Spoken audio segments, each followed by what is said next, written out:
नमस्कार दोस्तों, नाम अशोक कुशवाहा है और आप देख रहे हैं जीवन में खुश कैसे रहा जाए। आज हम एक ऐसे विषय पर बात करेंगे जिससे सभी कभी न कभी जरूर प्रभावित होते हैं और वो विषय है वियोग, सेपरेशन। हमारे आपके जीवन में ये जरूर आता है, हमारा कोई बहुत ही खास इंसान इस दुनिया से चला जाता है, किसी का तलाक हो जाता है, संबंधों में कड़वाहट आ जाती है। सेपरेशन बहुत तरीके का होता है, किसी का ब्रेकअप होता है और जब संबंध हमारे टूटते हैं तो हमें सबसे ज़्यादा दुखी करते हैं। सेपरेशन कई बार इतना खतरनाक होता है कि इंसान को तोड़ देता है, वो डिप्रेशन में चला जाता है, कई सारे लोग आत्महत्या भी कर लेते हैं। हमें समझना है कि ये एक ऐसी घटना है जो सभी के जीवन में होनी ही है। कोई आपका अपना बहुत खास इस दुनिया को छोड़ के जाना ही है। हम पहले से ही जानते हैं, फिर दुखी क्यों होते हैं? क्या कारण है? उसका एक ही कारण है, वो है किसी बस इंसान से आपका कितना लगाव है। जितना ज़्यादा आपका उस इंसान से लगाव होगा, आसक्ति होगी, उसके जाने के बाद उतना ही आप दुखी होंगे।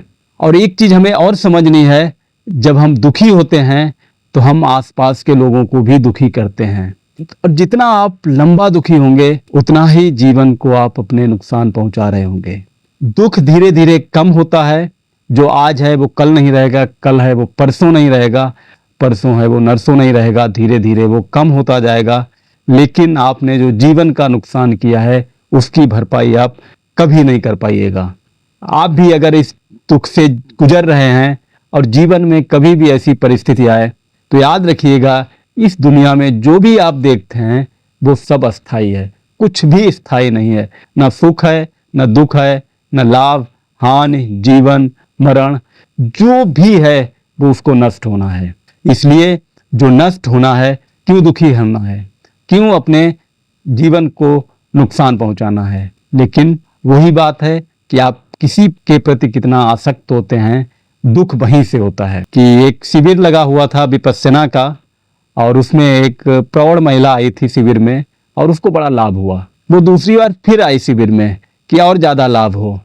एक दिन प्रवचन हो रहे थे और जब वो महिला प्रवचन सुन रही थी और जब वापस गई तो बड़ी तेज चीखी चिल्लाई। लोग उसके निवास की तरफ दौड़े तो देखा कीड़े ने तो नहीं काटा है। अब वो रोए जा रही, रोए जा रही, रोए जा रही, इतना रो रही, कुछ नहीं बता रही। बड़ी देर बाद उसने बताया कि हमारे पास एक पोटली थी, हमारी सासू माँ ने एक आभूषण दिया था चांदी का, वो खो गया है, वो चोरी हो गया है। तो लोगों ने कहा हम आपको आभूषण दिलवा देंगे या उससे ज़्यादा पैसा दिलवा देंगे, आप साधना करिए। लेकिन वो चुप नहीं हो रही थी, रोए जा रही, रोए जा रही। तो लोगों ने कहा यार ऐसे नहीं चुप होगी, ऐसा करते हैं हम पैसा इकट्ठा करते हैं और जब तक इसको नहीं देंगे तब तक ये शांत नहीं होगी। लोगों ने पैसा इकट्ठा किया और वो उस आभूषण से करीब डबल से ज़्यादा भी पैसा हो गया। जब उस प्रौढ़ महिला को वो पैसा दिया तो उसने पैसे को फेंक दिया कि मुझे पैसा नहीं चाहिए, मुझे वही आभूषण चाहिए। अब वो आभूषण कहाँ से मिले, बड़ी समस्या उत्पन्न हो गई। थोड़ी देर बाद देखा कि एक बंदर पेड़ की डाल पे बैठा किसी पोटली को खोल रहा है। तो लोगों ने समझा शायद यही पोटली है। उन्होंने बंदर को भगाया, प्रौढ़ महिला को पोटली दी तो वो जाके शांत हुई। पता चला उसमें एक चांदी का छोटा सा आभूषण था। वो बड़े संभाल के रखती थी, अगर सोए तो तकिया के नीचे और जागे तो उसको संदूक में ताला लगा के रखे। दोस्तों, वो आभूषण 10 रुपए का था या 10 लाख का, उससे कोई मतलब नहीं है। उस आभूषण के प्रति आपकी आसक्ति कितनी बड़ी है, उसी तरीके का दुख आपको होने वाला है। दुखी कौन होता है? दुखी होता है हमारा मन। हम मन के कंट्रोल में हैं। जब एक मन हमारा इतना बड़ा टूल है कि हम इससे कुछ भी करवा सकते हैं, लेकिन अधिकतर लोग मन के कंट्रोल में होते हैं, ना कि मन उनके कंट्रोल में होता है। और जब हम मन को कंट्रोल करना सीखते हैं, मन को कंट्रोल करते हैं, तो वो बहुत बड़ा हमारा हथियार बनता है। मन को कैसे कंट्रोल करें, हमें सिखाया नहीं जाता, न परिवार सिखाता है, न हमारे गुरुजन सिखाते हैं और न कहीं कोई सिखाता है। मन बहुत बड़ा टूल है, इसको कैसे कंट्रोल किया जाए ये हम आगे एक वीडियो में बात करेंगे। इसमें तो संभव नहीं है, इसलिए ये भी कहता हूँ कि हमारे जितने भी वीडियो अभी तक हैं इस सीरीज के उनको पूरा देखिए। अगर आप पहली बार देख रहे हैं तो पीछे करीब 5 वीडियो बना चुका हूं, उनको जरूर देखें। मन पर भगवत गीता में बहुत कुछ लिखा गया है। भगवान कृष्ण ने ज्यादातर श्लोकों में मन को कंट्रोल करने के बारे में ही कहा है, लेकिन हम क्या करते हैं, हम 6-7 दिन भगवत गीता का पाठ कर लेते हैं और सोचते हमारा भला हो जाएगा। ऐसा होने वाला नहीं है। भगवत गीता में भगवान कृष्ण ने सबसे ज्यादा अगर किसी पर बात की है तो वह है सुख और दुख में एक समान रहें, अर्थात आपका मन दोनों परिस्थितियों में एक समान रहेगा तो दुख आएगा, आना ही है, आप उसे रोक नहीं सकते, लेकिन उससे निपट आसानी से लेंगे। और सुख आएगा तो उसको भी एंजॉय करेंगे। भगवान कृष्ण अध्याय 2 के 56वें श्लोक में कहते हैं, दुखे सुनद्विग्नमा सुखे सुविगतस्पृह वीतराग भय क्रोध स्थिति धीर मुनिरुच्यते। जो व्यक्ति दुख में विचलित नहीं होता और सुख में आसक्त नहीं होता, जिसने राग भय और क्रोध को जीत लिया, वही स्थिर बुद्धि वाला ज्ञानी कहलाता है।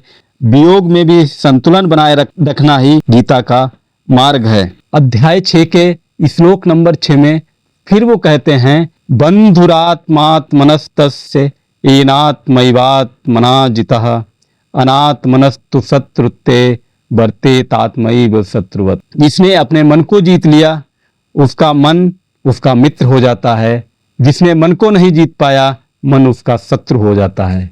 इतना बड़ा टूल मन हमारा है।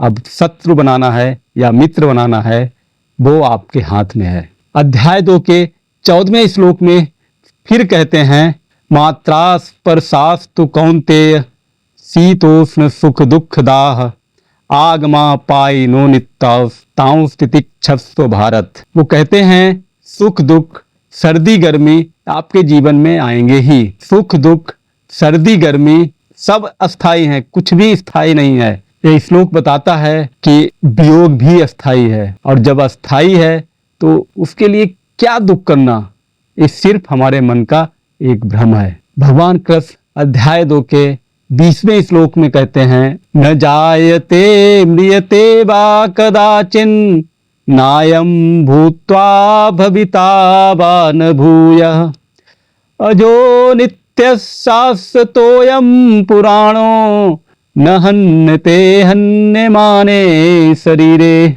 वो कहते हैं आत्मा न कभी जन्म लेती है और न कभी मरती है, वह नित्य है, शाश्वत है और अजर और अमर है। शरीर नष्ट होता है पर आत्मा नहीं। यह श्लोक सिखाता है कि किसी के जाने या वियोग का दुख केवल शारीरिक स्तर पर होता है, आत्मा का कोई वियोग नहीं होता है। दोस्तों, जीवन में वैसे भी कहते हैं अगर हमारा संतुलित जीवन है तो हम एक समान रहते हैं, तो हम न ज़्यादा दुखी होते हैं और न ज़्यादा सुखी होते हैं। थैंक यू दोस्तों। अगर ये वीडियो आपको अच्छा लगा हो तो लाइक करें, सब्सक्राइब करें और शेयर करना न भूलें। मिलते हैं एक नए वीडियो के साथ।